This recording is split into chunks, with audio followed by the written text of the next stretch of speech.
Hi అండి. Welcome back to my channel. అందరూ ఎలా ఉన్నారు? మేమైతే చాలా బాగున్నామండి. దేవీ నవరాత్రులు స్టార్ట్ అయిపోతున్నాయి కదా! అందుకే దేవీ నవరాత్రులు అంటే దసరా నవరాత్రులు. ఈ 9 రోజులు 9 రకాల ప్రసాదాలతోటి అమ్మవారిని మనం కొలుస్తాం కదా! అలాగే ఫస్ట్ రోజైతే బాల త్రిపుర సుందరి అవతారము. అమ్మవారికి చాలా విశిష్టత ఉందండి. అంటే బాలికా రూపంలో అమ్మవారిని కొలుస్తాము. అందుకోసమే ఈరోజు మనము ప్రసాదంను పొంగలి, బెల్లం పొంగలి స్టార్ట్ చేశాను. లేకపోతే కొందరు రవ్వ కేసరి కూడా చేస్తారండి. ఏదైనా స్వీట్ అయితే పెట్టొచ్చండి. అందుకోసమే అసలు ఏమి అది కూడా చేయలేను అనుకున్న వాళ్ళైతే పాలు పండ్లతోటి పెట్టేయొచ్చు. సో నేనైతే ఫస్ట్ డే బెల్లం పొంగల్తో స్టార్ట్ చేశానని చెప్పాను కదా! ఈ బెల్లం పొంగలి చాలా ఈజీగా ఇంట్లో చేసుకోవచ్చండి. దీనికి బియ్యం, పెసరపప్పు, బెల్లం, యాలకుల పొడి, డ్రై ఫ్రూట్స్ అనేది మీ ఆప్షనల్ అండి. డ్రై ఫ్రూట్స్ అయితే నేను చెప్పట్లేదు.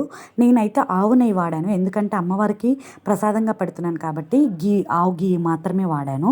దీనికి బియ్యం బాగా వాష్ చేసుకోండి. 1 కప్పు బియ్యానికి 1/2 కప్పు పెసరపప్పు వాడితే సరిపోతుంది. లేకపోతే కొందరు అసలు పెసరపప్పు యూస్ చేయకుండా కూడా డ్రై ఫ్రూట్స్ తోటి కూడా చేసుకుంటారు. కానీ నేనైతే పెసరపప్పు, బియ్యం యూస్ చేశాను. ఈ రెండింటికి కలిపి 1 గ్లాస్ మిల్క్ కూడా తీసుకున్నాను.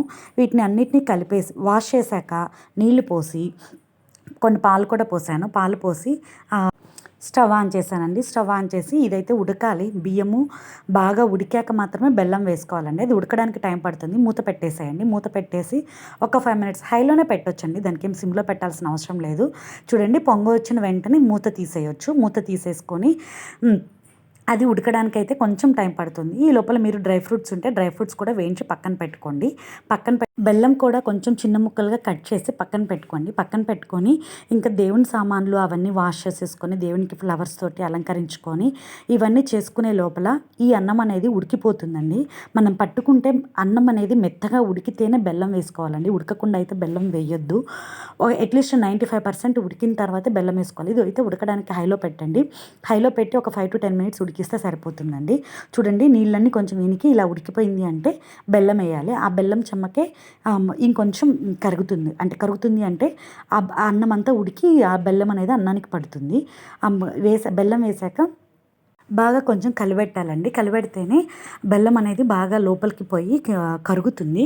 ఆ కరిగినప్పుడు బెల్లం అన్నంలాగా అంటే ఇంకా ఉన్న చెమ్మ కూడా పీల్చుకునే వరకు అయితే ఉంచాలి. ఈ లోపల చెమ్మ పీల్చుకునే లోపల మీరైతే దేవుణ్ణి రెడీ చేసుకొని వచ్చేస్తారు కదా, దీపం పెట్టేసి వచ్చేస్తారు కదా. ఇంకా అలాగే ఈ లోపలైతే ఉడికిపోతుంది ఈ అన్నం అనేది. దీనిలోనే డ్రై ఫ్రూట్స్ కూడా వేయండి. డ్రై ఫ్రూట్స్ వేసేసి ఇంకొకసారి కలిపెట్టండి. కలిపెట్టేసి యాలకలు అయితే దంచి పక్కన పెట్టుకోండి. స్మెల్ పోతుంది ముందుగానే దంచుకుంటే. దంచి అయితే ఒక చిన్న బాక్స్లో కానీ అట్లాగైతే దంచి పెట్టుకోండి. ఇదైతే ఉడికాక ఆ చెమ్మంతా పీల్ చేసుకున్నాక దించే ముందరైతే యాలకల పౌడర్ కూడా వేసేసుకొని దించుకోవచ్చండి. అయితే అప్పటికప్పుడే యాలకల పౌడర్ దంచి చూడండి చూపించిన విధంగా వేసాను. వేసేసి కలిపెట్టానండి. కలిపెట్టేసరికి ఆ చెమ్మంతా పోవాలి. చెమ్మంతా పోయి కొంచెం లైట్గా ఉంటుంది. సో ఒక్కసారి కలిపెట్టి ఇంకొక 5 to 10 సెకండ్స్ అయితే వదిలేశారు అంటే ఆ చెమ్మ కూడా అయిపోతుంది. చెమ్మ కూడా పీల్చేస్తుంది. పీల్చిన వెంటనే లాస్ట్లో నేను కొంచెం కుంకుమ పువ్వుని పాలల్లో కలిపి పోస్తున్నాను టేస్ట్ కోసము. ఇదైతే చాలా బాగుంటుందండి. ఒకసారి మీరు కూడా ట్రై చేయండి. ఇలా పొంగల్ చేసి ఎలా వచ్చిందో నాతో కమెంట్ సెక్షన్లో షేర్ చేయండి. మా పొంగల్ అయితే సూపర్ టేస్టీగా ఉంది. చూసారు కదా, నా మరిన్ని వీడియోస్ కోసం నా ఛానల్ని సబ్స్క్రైబ్ చేసుకొని లైక్ చేసుకొని మీ ఫ్రెండ్స్కి కూడా నా వీడియోని షేర్ చేయండి.